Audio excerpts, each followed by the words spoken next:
आप किसी की कुंडली देखते हो, आपके मन में आपको पता होता है कि यार चल ठीक है, हम क्यों बोले किसी को। लेकिन जब बैड दशा चल रही हो तो वी शुड डेफिनेटली कॉशन कि आपके मैरिज के अंदर you have to watch over these things. एक रिलेशनशिप काउंसलिंग बोलते हैं जिसको, इन द राइट सेंस। तो you have to give the right counselling कि आपको ये चीजें ध्यान रखनी है। Your Venus is with Ketu, so be very careful that you are clear in communication. Venus Ketu is not communication breakdown है।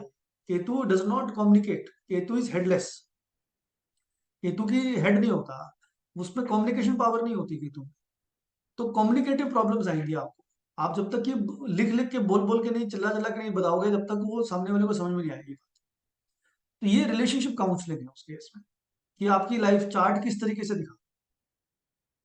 ठीक है, तब जाके आप इसको बैलेंस कर सकते हो।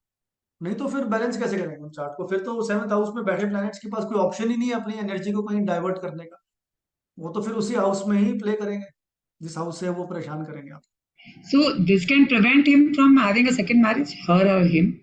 If we tell them कि counseling में कि keep your communication open because Venus Ketu है, break होएगा, इसके वजह से there'll be a break in your marriage if it's going through. So if you improve that, तो is that fam also वो भी free will activation हो जाएगा?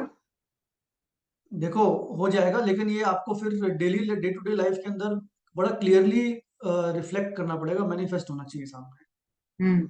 है ना, you should be connected to these things very strongly, तब जाके ये चीज होगी।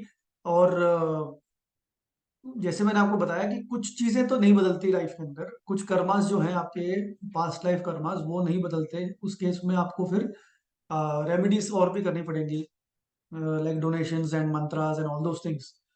बट कुछ चीजें फ्री विल से बदल जाती हैं काफी हद तक, तो उनको हमें यूज करना है positively. So that's what I feel कि अगर कुंडली में देखते हैं and we can see the problem. I think most important a person will come to an astrologer is to have the remedies, right? If you are going to a doctor and वो बोल रहे हैं कि हाँ बुखार है तो वो दवाई देता है ना। तो अगर हम लोग नहीं, को ऐसा मेन नहीं है। पॉइंट रेमेडीज रेमेडीज से पहले भी there is a lot of scope to guide the person in the right direction. Remedy तब आती है जब प्रॉब्लम सामने खड़ी हो। उससे पहले रेमेडी, प्रॉब्लम से पहले उसको गाइडेंस देना ज्यादा इंपॉर्टेंट है। तो उस केस में आपकी किसी की मार्स की महादशा चल रही है, या सैटर्न की चल रही है, या सिक्स हाउस में बैठे प्लैनेट की चल रही है, तो उसका मतलब you have to be connected to those houses very strongly. अब वो नहीं कनेक्ट करेगा तो वो फिर उसकी गलती है, फिर आपको नहीं ब्लेम कर सकता। आप उसके कर्मा को चेंज नहीं कर सकते, आप उसको गाइड जरूर कर सकते हो, उतना करो।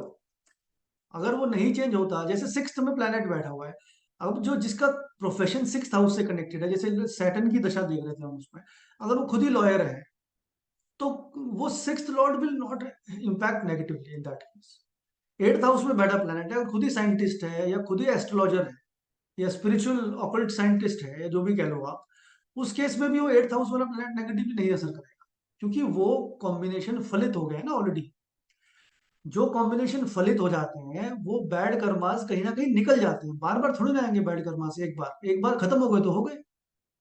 वो बार बार थोड़ी ना आपके साथ में रिपीट करेंगे,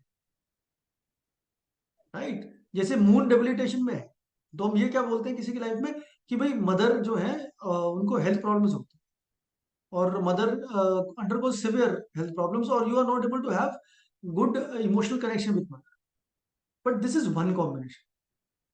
अगर ये किसी की लाइफ में नहीं हुआ है सपोज, तो ये बैड कर्मा जरूर है अभी भी। डेबिलिटेशन मून का ये किसी और जगह निकलेगा, निकलेगा जरूर। It is like a wound, it has to come out, the blood has to come out from somewhere. तो ब्लड को या तो अपने आप निकाल दो किसी तरीके से, या फिर वो जब बाय डिफॉल्ट निकलेगा दशा के टाइम पे, जब दशा आएगी, और जब मेलिफिक्स एक्टिवेटेड हो जाएंगे 6 8 12 वाले के साथ, तो फिर वो अपने आप ही होगा। In that case we have no choice.